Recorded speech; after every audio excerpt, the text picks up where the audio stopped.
7 minutos de las 5 de la tarde, todas las partes Radio Palermo, lo decíamos, tema aborto, un tema importante, la expectativa centrada en la próxima semana, por eso estamos saludando a la diputada nacional por Cambiemos, Silvia Lospenato. Diputada Lito Andrea Pablo Viña, la saludan de Radio Palermo, gracias por estos minutos.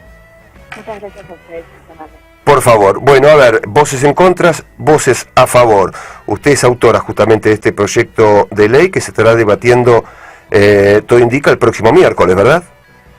Sí, el próximo miércoles vamos a tener ya el proyecto en el recinto. Lo corrijo, yo no soy autora del proyecto de ley, yo no soy firmante del proyecto de la campaña, que era uno de los proyectos que más firmas concitó al principio, de 71 firmas.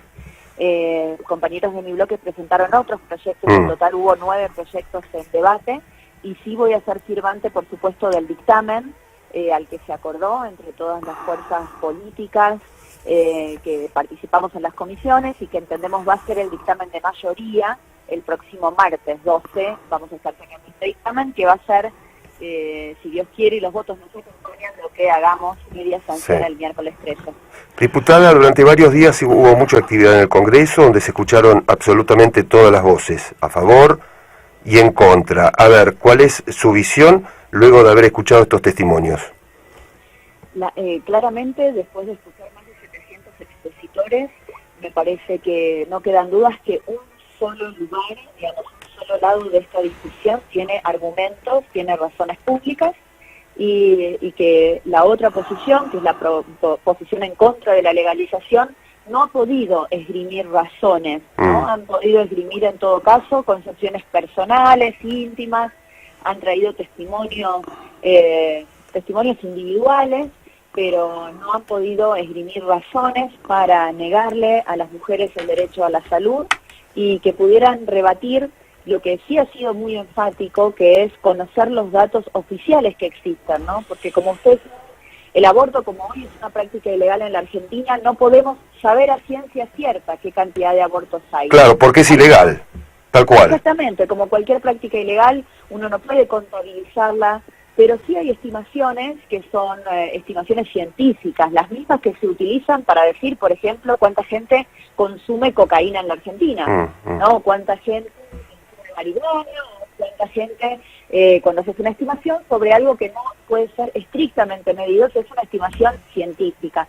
Esa estimación en la Argentina está hecha desde el año 2005, ni se actualizó, pero sobre todo nunca se acreditó ese trabajo que estima, utilizando los métodos científicos que se usan para medir las prevalencias de determinadas prácticas o enfermedades, de 350.000 a 450.000 mujeres que abortan por año en la Argentina.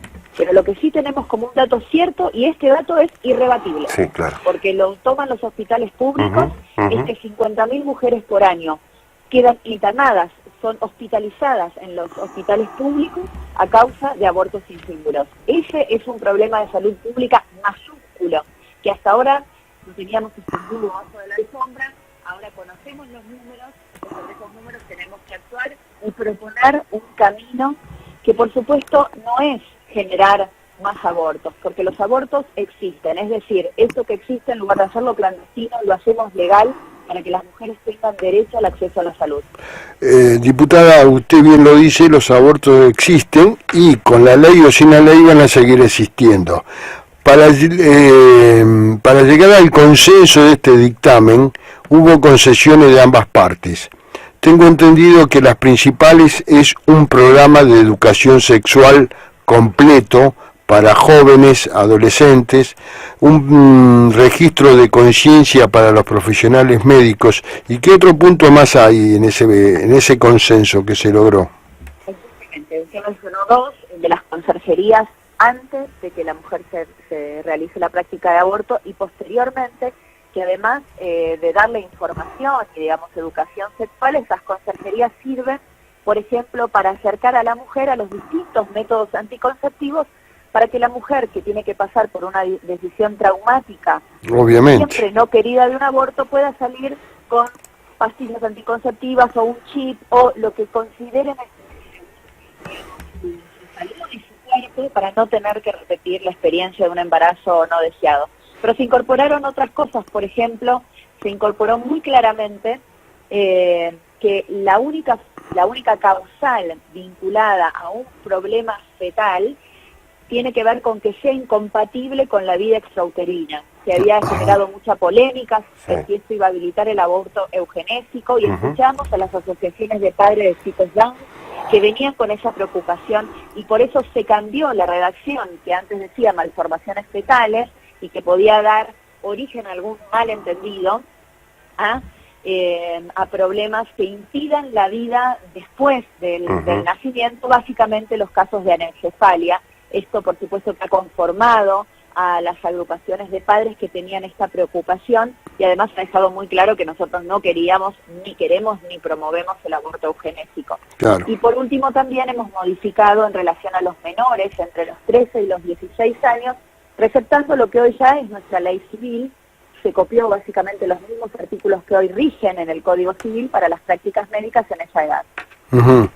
En las últimas horas, lamentablemente, porque es un hecho lamentable, trascendió que hubo amenazas para los legisladores y su grupo familiar que apoyan la ley de despenalización del aborto. Grupos, digamos, talibanes. Sí, como usted dice, es muy cierto, es principalmente una historia lamentable y triste, porque estamos en el siglo XXI, en un país que ya celebra varias décadas de democracia, y en que estas cosas no deben pasar y además no deben ser toleradas por la sociedad. Los legisladores tienen todo el derecho, y además es una garantía que nosotros tenemos que darle a los legisladores, de votar con absoluta tranquilidad y sin sufrir las presiones, ni los escraches públicos, ni que se amenace a sus hijos, como escuché por ahí, y me pareció una actitud de... Sí, una canallada, la verdad es una canallada, ¿no? Una canallada, es la mejor manera de decirlo. El 25 de mayo en el Tedeum en Tucumán, el obispo que suministraba el Tedeum, nombró a los legisladores, es decir, los apretó en público, hablando en criollo, ¿no?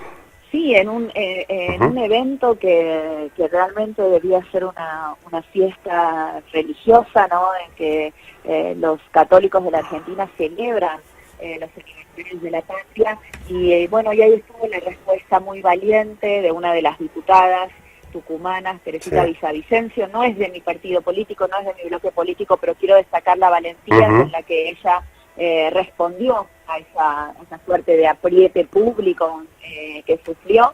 Y también quiero decirles que en las últimas horas hay algunos legisladores que con mucho coraje se están decidiendo por el sí, lo están haciendo público, y el hacerlo público ayuda. Muchas veces hay mucha presión de algún indeciso, y yo les digo, anímense, háganlo público. Sabemos que muchos apoyan la legalización de esta práctica, entonces le pedimos, háganlo público, anímense, la sociedad los va a acompañar y ustedes van a ser menos blancos de las presiones de los que están sufriendo en estas horas. Y para aquellos legisladores indecisos, y la sociedad toda, diputada, me parece, no sé si coincide con lo que le voy a preguntar, los varios días o varias semanas de exposiciones en el Congreso me parece que colaboró, y mucho, ¿verdad?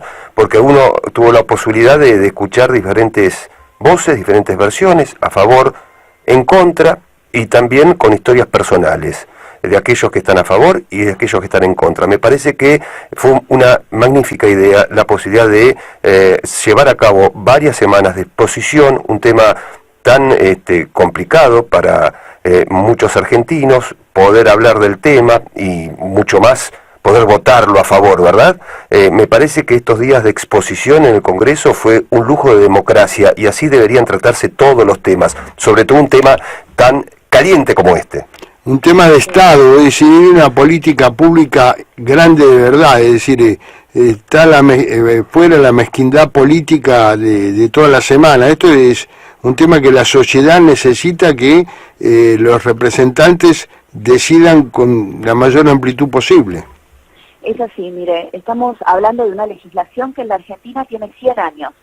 Y por ende una legislación que tiene 100 años nos tiene que, digamos, cuando el Código Penal se va modificando permanentemente, y nunca se modifica en este artículo, ¿no? Se han creado enorme cantidad de nuevos delitos, porque aparecieron los delitos informáticos, porque aparecieron nuevas formas del delito transnacional, del narcotráfico, que no existía en 1921, cuando se sancionó nuestro primer Código Penal. Este artículo se mantiene como si la sociedad siguiera viviendo en 1921, tal cual. cuando las mujeres ni siquiera votaban y no podían decidir en nada, cuando se aceptaba como una cosa normal la violencia intrafamiliar, cuando usted se acuerda que hasta hace no muy pocos años el mismo periodista llamaba crimen pasional. Exacto, sí, llamamos. Totalmente, exacto, Sí, es verdad. Femicidio, exactamente. Así que, digo, la justicia y el Código Penal han evolucionado, incorporando las nuevas realidades, pero este artículo, Argentina nunca se animó a debatirlo. Hay mucho prejuicio y nunca hubo una discusión.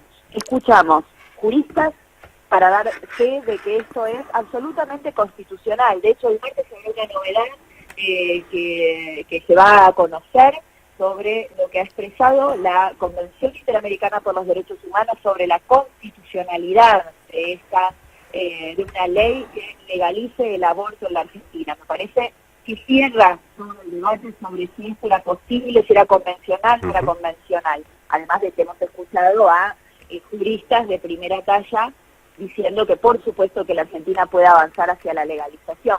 Sí. Hemos escuchado a penalistas que nos explicaron que no hay un verdadero interés del sistema de seguridad por perseguir el delito de aborto. Si no, digamos, sería imposible pensar que se realicen 350.000 abortos por año y no tengamos a la justicia, a los fiscales, a los jueces, llenos de causa cuando, por ejemplo, se comete un homicidio, todo el aparato del Estado se pone en pos de eso. ¿Qué pasa con los abortos? Bueno, es que ya hay una conciencia de que esto está mal en el Código Penal y que por ende no despierta del Estado la misma persecución penal que despierta cualquier otro de los delitos del Código. Tuvimos argumentos desde la salud pública, los comentamos recién, muy fuertes para ver la necesidad de que se legalice esta práctica, porque aquí no estamos discutiendo aborto sí o aborto no, estamos diciendo aborto legal y por ende con condiciones sanitarias o aborto clandestino en algún suburbio. Exacto. Y poniendo en riesgo la vida de las mujeres. De las mujeres y de ese hijo que está en el vientre. Por eso decimos que el argumento de las dos vidas es una falsedad absoluta. Aquí no se está protegiendo, con la clandestinidad no se protege ninguna vida. No se protege la vida de la mujer y tampoco se protege la vida de ese embrión, porque cuando la mujer tomó esa decisión, que es una decisión personalísima, dolorosísima y de una instancia final, digamos, pero cuando la mujer tomó esa decisión es irreversible. Las mujeres ponen en riesgo sus vidas para someterse a abortos inseguros todos los días. Le agradezco mucho el contacto y me parece muy positivo que los legisladores se ocupen de los sectores más vulnerables de la sociedad, porque las mujeres que se hacen las prácticas clandestinas generalmente no tienen la posibilidad de ir a un sanatorio y tener toda la atención médica necesaria para una intervención de este tipo. Le agradezco levantar este último punto porque además esta ley hace a una dignidad igualitaria para las mujeres, ¿no? Exactamente. Hoy la mujer rica, hoy y toda la vida, toda la vida, la mujer rica pudo abortar sin ningún problema. Es más, como la mayoría de los abortos hoy son medicamentosos, es decir, a través del soprostol y desde la incorporación del misoprostol como una droga para producir los abortos, bajó mucho el costo de esos abortos. Cualquier chica de clase media puede contar sin demasiada dificultad con los 2.000 pesos para comprarse las pastillas, o puede ir a una clínica privada sin ningún problema. Eso no sucede en los barrios. Por supuesto. Muchas veces se endeudan y muchas veces cuando no tienen el dinero hacen estas prácticas de aborto, del perejil, digamos, bueno, todo lo que conocemos. Sí, de cosas horrendas. Y terminan 3 canchas de Boca por año de mujeres en las camas de los hospitales, producto de justamente no tener los recursos para acceder aún en la clandestinidad, digamos, a un aborto seguro. Diputada Silvia Lospenato, gracias por estos minutos, ha sido usted muy amable. Gracias, buenas tardes. La diputada Silvia Lospenato, diputada nacional por Cambiemos, justamente el tema crucial del próximo miércoles en el Congreso de la Nación, allí la sesión especial por el tema aborto. Lito. Lo interesante de todo esto que se unieron los legisladores que se esconden detrás de las cortinas, los que se pelean en los medios, llegaron a un consenso para modificar un proyecto definitivo. Esperemos que, bueno, la votación dé como resultado la aprobación por una cuestión de salud general de los que menos pueden. Nada más que eso. Música en todas las partes, ya volvemos.